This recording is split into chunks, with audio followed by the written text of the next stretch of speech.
Hello, everybody. Jim Coyle with Indiana Sports Beat Radio here at Memorial Stadium in Bloomington, Indiana, where today the Indiana Hoosiers were defeated by the Rutgers Scarlet Knights 31-14 in a game that was considered kind of a must-win if Indiana has any hopes or aspirations for getting bowl eligible. That talk is almost out the window, even though Indiana has 5 games left. One of those is at Penn State. Not a game I would consider winnable at any by any measure. The remainder of those normally would be considered winnable games, but after what we've been continuing to see and what we saw here today, a team that is just in flux. They don't seem to have an offensive identity. The mix was great from Rod Carey. The yardage was almost equal on both sides of the ball. Unfortunately, it just wasn't nearly enough. Indiana gets around 279 yards total offense, I think, which was a few yards more than what Rutgers was able to accomplish just rushing the ball. And that was 90% of that came from 2 guys on Rutgers' program team. That was the quarterback and the running back who ran all over Indiana. Mistakes, a muffed punt, special teams have been a mess all season, other than James Evans, who he could leave early to go to the NFL. This guy is just absolutely kicking the ball like a laser. 70-yard punt here today, in addition to several other great punts. But he's the only bright spot maybe on this entire team right now. Offensively and defensively, things are just not looking good. Indiana could not stop the run from a team that is barely considered a mediocre, middling team, although Rutgers became bowl eligible today with the win over Indiana.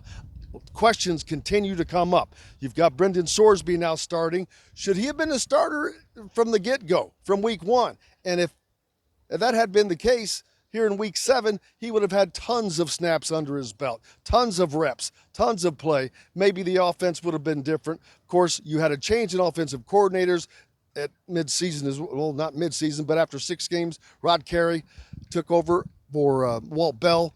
And while the offense is looking much more balanced, as I said, it's just not productive.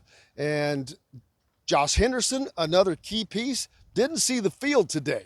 And I thought that he was healthy, and it's a question you have to ask. Why? Why do you not have one of your best players out there? It's just this team is not going in a direction that anyone can say that gives you anything positive to look at.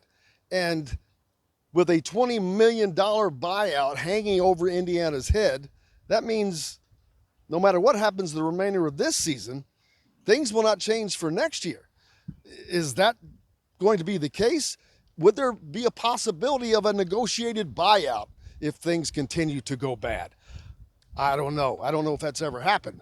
We'll have to find out. But Indiana has got to do something. I know that they've tried. You change offensive coordinators, but a little late in the year. Probably should have happened at the beginning of the year.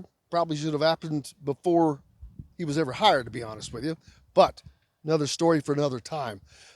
Indiana football the fans showed up, and you got to give them credit for being here and still coming to support a team that is just not getting the job done. But that starts at the top, unfortunately. And in the press conference today from Tom Allen, we heard just a lot of the same old stuff. Well, we've got to get better. We've got to score points. We've got to get more yards. That's pretty understandable and understated, to be honest with you. We all know that. But why aren't you? Why? It's 7 weeks in. Why is that not happening? There's just a lot of questions that don't get answered. Indiana answered a question today by showing that I don't think that they can reach bowl eligibility for certain, but can't put that cross around their neck just yet. That's going to wrap it up from Memorial Stadium. Have a great weekend. Until Monday, I'm Jim Coyle. I will see you on the radio.